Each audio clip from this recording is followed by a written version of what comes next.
Kemudian berikutnya di menu lokasi bisnis, kita bisa melakukan beberapa pengaturan. Kita bisa langsung klik tombol pengaturan di sini. Di sini kita bisa melakukan pengaturan untuk printer. Yang pertama, di sini ada opsi cetak faktur secara otomatis ketika selesai transaksi. Jika ini kita aktifkan, atau ya, ini secara default, pengaturannya akan aktif, maka ketika kita melakukan transaksi di layar pos, ini ketika kita melakukan penjualan, ketika kita klik selesai atau tunai, maka aplikasi akan membuka menu printer secara otomatis. Kalau kita pilih kita tidak ingin mencetak secara otomatis, maka sekarang kalau kita melakukan transaksi di layar pos, aplikasi secara default tidak akan melakukan cetak secara otomatis.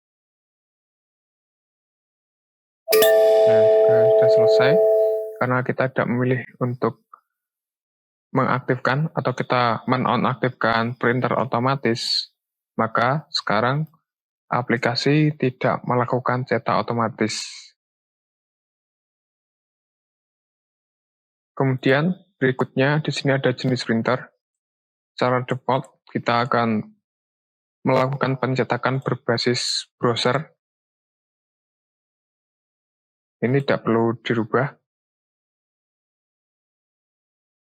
Kemudian berikutnya untuk tata letak faktur atau desain faktur.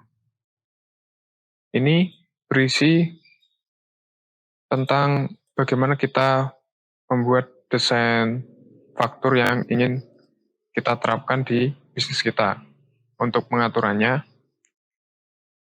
kalau kita ingin merubah desain fakturnya, kita bisa ke menu pengaturan, kemudian pilih mengelola faktur.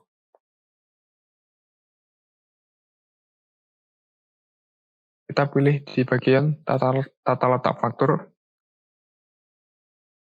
Di sini ada pengaturan template default. Kemudian contoh kita ingin membuat printer mini. Kita bisa buat judulnya sesuai dengan yang kita inginkan.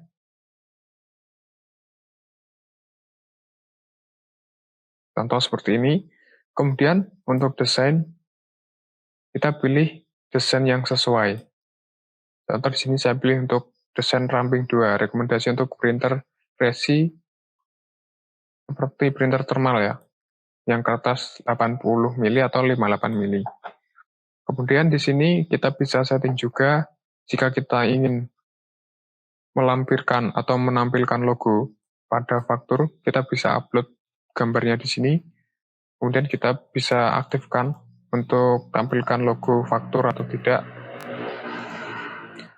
Kemudian berikutnya kita bisa melakukan modifikasi teks judul di sini. Kita bisa tambahkan teks sesuai dengan yang kita inginkan.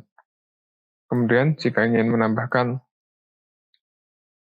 informasi yang lain, kita bisa munculkan di subbaris judul seperti ini.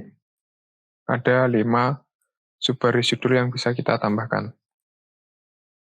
Kemudian jika kita ingin merubah informasi pada faktur, seperti contoh judul faktur, kita bisa rubah dari invoice menjadi faktur, contoh seperti itu.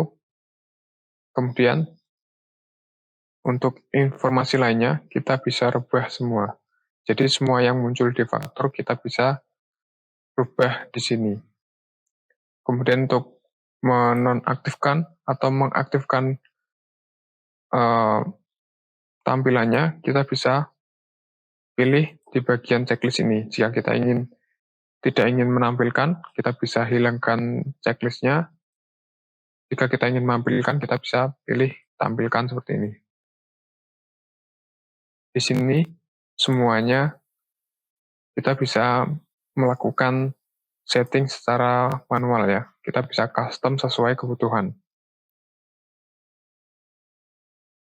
Jika sudah, nanti kita bisa langsung klik simpan di sini. Dan sekarang kita sudah memiliki dua pengaturan desain printer, yang satu untuk printer gudang, satu untuk printer mini. Nah, sekarang kita kembali ke bagian pengaturan bisnis. Di sini, sekarang kita bisa memilih untuk desain atau tata letak. Yang tadinya hanya ada desain ukuran kertas besar, sekarang kita memiliki printer mini 80 mili, karena kita sudah menambahkannya. Kemudian untuk skema faktur, di sini berisi skema faktur. Kalau kita lihat, ini adalah skema atau biasanya format fakturnya. Kita mau menggunakan yang format, tersedia dua format, yaitu ada prefix atau awalan, seperti ini, kemudian plus tahun, atau yang awalan, kemudian plus digit ya, jumlah digit, kemudian mulai nomor urutan faktur yang ingin kita terapkan. Jadi kalau kita ingin meneruskan dari faktur yang lama ketika menggunakan aplikasi ini, contoh di faktur lama kita sudah berjalan 1.500,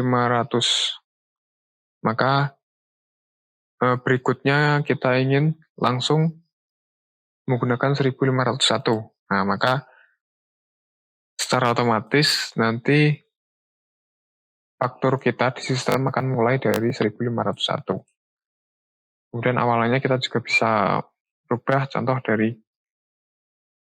jadi CB3, artinya ini adalah nota atau faktur cabang 3 gitu ya, atau cabang 1 seperti ini. Intinya di sini kita bisa merubah format untuk fakturnya. Jika sudah, kita klik simpan. Maka kalau kita kembali ke bagian pengaturan lokasi bisnis, di bagian skema faktur kita bisa pilih yang tadi ada gudang yang sudah kita setting, atau kita pakai faktur toko atau sesuai yang kita butuhkan. Kalau sudah, kita klik perbarui. Nah, itu untuk pengaturan lokasi bisnis. Di sini kita tadi bisa mengatur untuk yang berkaitan dengan printer. Kemudian, kalau kita kembali ke menu lokasi bisnis, kita juga bisa melakukan nonaktif lokasi bisnis. Jika lokasi tersebut sudah tidak kita gunakan, kita bisa klik bagian nonaktif, kemudian klik OK. Maka lokasi bisnis sekarang sudah kita nonaktifkan.